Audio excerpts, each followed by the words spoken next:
wanna say hi, baby? PG. Oh, look at the little baby. All right, guys, enough of that. Let's get on with this review. Guys, welcome back. I hope you're having a great day and an even better holiday. A lot of you have reached out for me to do a review on the Glock 45 MOS versus the Shadow Systems DR920. I'm gonna try my best to do so.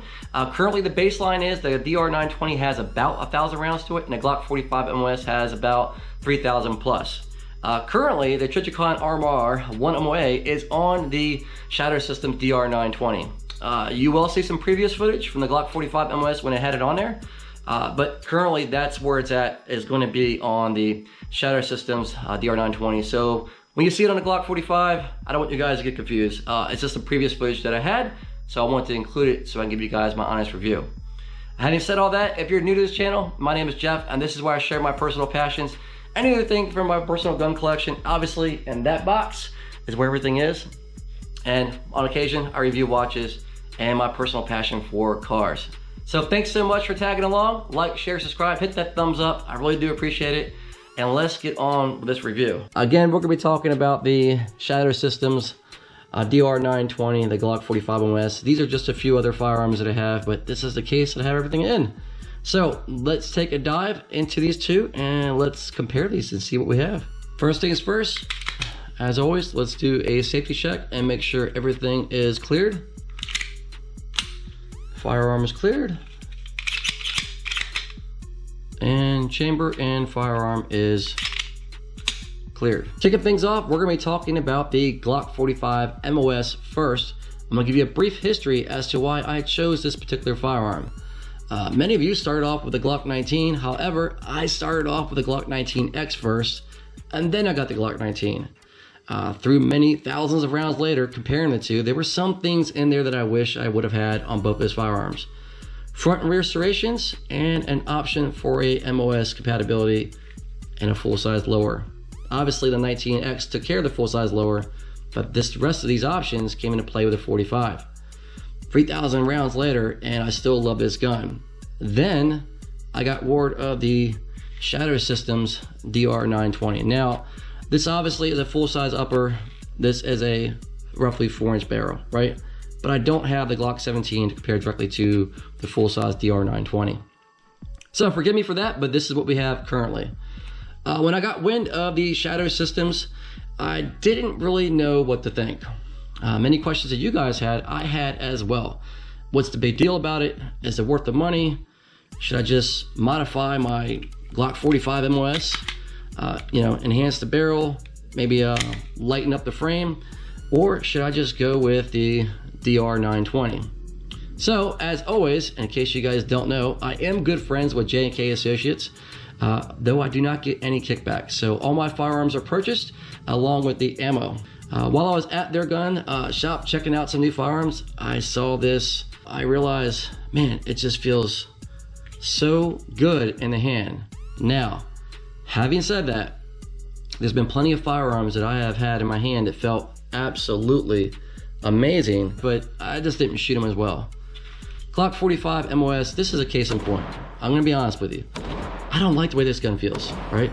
I just don't. But there's two things about this firearm. One, I shoot it very well. And two, it's extremely dependable and very, very safe. This firearm is not going to squeeze off a round unless you pull that trigger.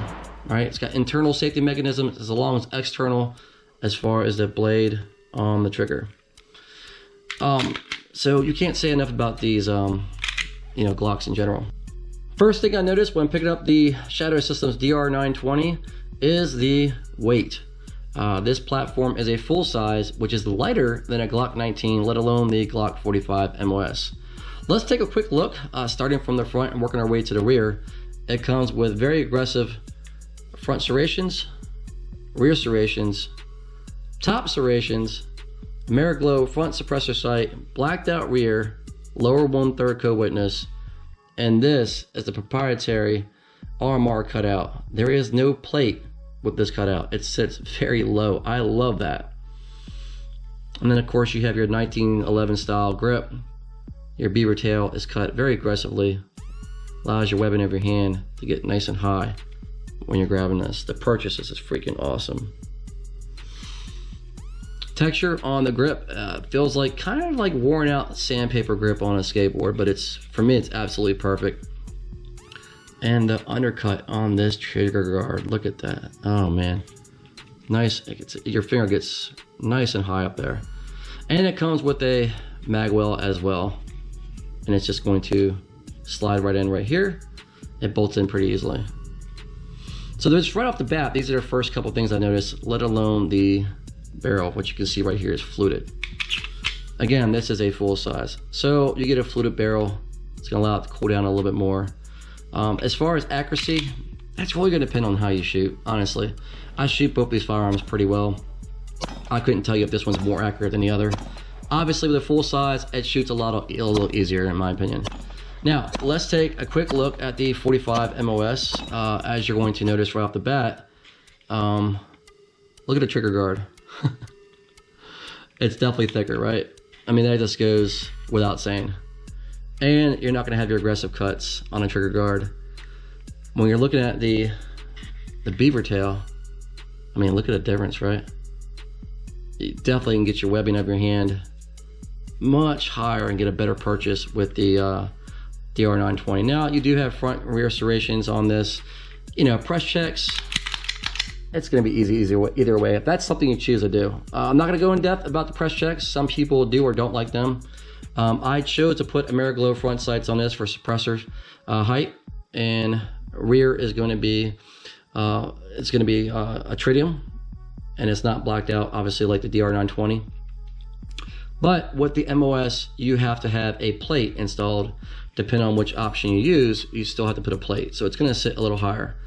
Now, what I do love about the DR920 not having a plate, you don't have to worry about one more thing getting loose. Now, obviously, you're gonna use Loctite. You don't have to really worry about that. But it's still nice to know you don't need one more thing to add to your firearm. That's a beautiful thing to me. Everybody's different what you choose to have. Now, this will have a slight little piece right there, and that just fills in the gap. And believe me, it is tight. So with some Loctite, that's not going anywhere. Now, when I had my RMR on the Glock 45 MOS, it didn't go anywhere either, but I just like that proprietary system on the DR920 a lot better. Now, as far as trigger pulls, they feel about the same. I would honestly say the DR920 does feel a little better, but not much of a difference. Yeah, let's do a reset. Nice reset. There's your wall. Definitely tactile. There's your wall.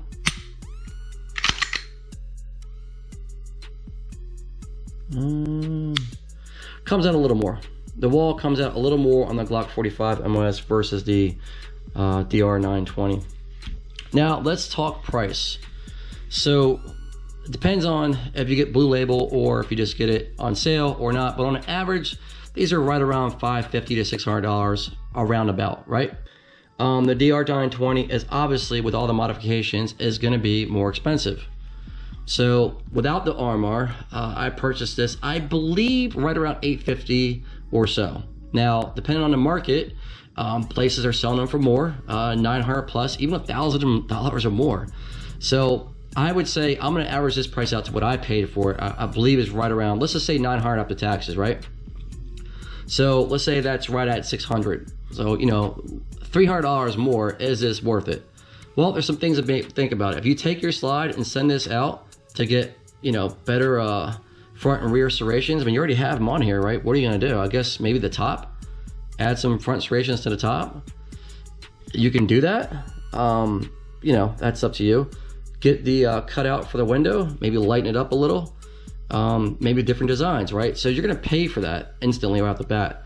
To get your trigger guard shaven down to make it more aggressive as far as your stance when you're firing this firearm, it's gonna cost you more money, right? Getting all this shaved down.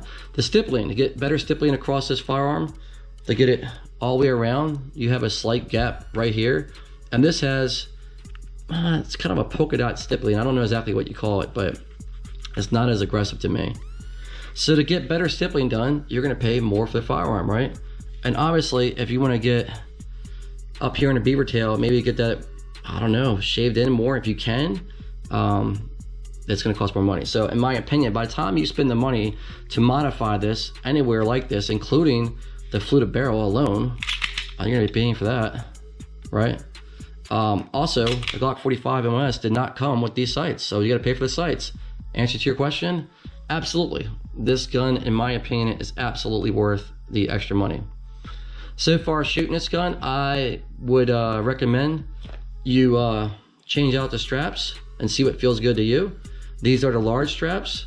That allows my webbing to stay nice and high on the purchase of the firearm. And obviously with the Glock 45 MOS, you can do so as well. But this bump out on the large, for me, works out a lot better than a small or medium. I also like the placement for the thumb on this. That is absolutely spot on. My thumb lands perfectly when I'm firing. Now obviously that's gonna depend on the size of your hands, how you feel or don't feel while you're shooting this, and if you like it and your experiences of a shooter, as being a shooter. The Glock 45 MOS does not have that. This is completely bumped out. Though you can rest your hand nice and easy, right? But it's a big difference between it being cut out, make it a little lighter, and then giving you the nice grip texture as well. As far as the breakdown of taking this firearm down and the Glock 45 MOS, it is very similar. Obviously, do your pins, pull it forward and let go, and it will disassemble. Now, to my knowledge, this 45 MOS, which, you know, looking at the Glock's design, is not exactly the same as the DR920. To my knowledge, as you can see, the bolt pattern right here is completely different, right? Looking at both these side by side. Yeah, it's a different design on the lower. To my knowledge, this is a proprietary lower. So this is not a Glock lower. So in my opinion, this is not a Gucci'd out Glock that's been modified. So do your research on these shadow systems, and before you start judging if this is just a Glock that's modified, because in my opinion, it is not. Would I spend the money over again with the shadow systems, you know, over the Glock 45 MOS? That is a tough one. I think it's absolutely worth the money. Would I choose the Glock 45 MOS over the DR920? As of currently, yes, because I have 3,000 plus rounds to this, and I feel this is more reliable currently. Having said that, I've had no problems or jams with this particular platform or the DR920. Again, I only have 1,000 rounds to this, right? So we need more time on this for me to make that assessment if I would replace this, replace the Glock 45 MOS with this. But in my opinion, if you can afford both, and I would do so, I would keep both. This is not my CCW concealed carry, just due to the size. The lower doesn't bother me, but the length of the upper does. I want to say it's about a 5-inch barrel, maybe a little more. I choose not to do a CCW with a full-size upper. Now you can do as you wish if you're licensed and it's legal where you live at, but for me, the Glock 45 MOS is a perfect CCW, maybe the Glock 19. I am aware they have the Glock 43X out, a single stack if I'm not mistaken, and that might be an option down the road. So guys, give me your thoughts, what you think as far as the Glock 45 MOS versus the DR920. Would you choose this over this? Do you think this is worth the money? Would you CCW this gun being the size? You know, did you modify your Glock 45 MOS, and how much did it cost? I'm really curious. So I wanted to give you guys my first impressions comparing these two side by side. I will say the aggressive magwell that comes with this is a lot easier to shoot. Definitely keeps your hand more in place. Obviously, if you have the proper grip, that's not a problem. But when you're doing mag reloads, I mean, look at that. That is just a thing of beauty. This is slightly flared out, but look at the difference, right? Wow, it's just a huge difference. So from a comparison's sake of modifications, they are totally different guns as far as modifications, but they shoot kind of similar, right? But as far as how it feels, this feels way better, and I don't know, that's just my opinion so far. So guys, let me know what you think between these two. What would you do if you had to choose between the two, or maybe would you have both? We'll see. I will have some more shatter systems coming in down the road, and we'll be doing some more reviews. So I hope this information was informative, and I hope you guys enjoyed. So as always, like, share, subscribe. You guys have a great day. Hit that thumbs up, and I will see you at the next upload.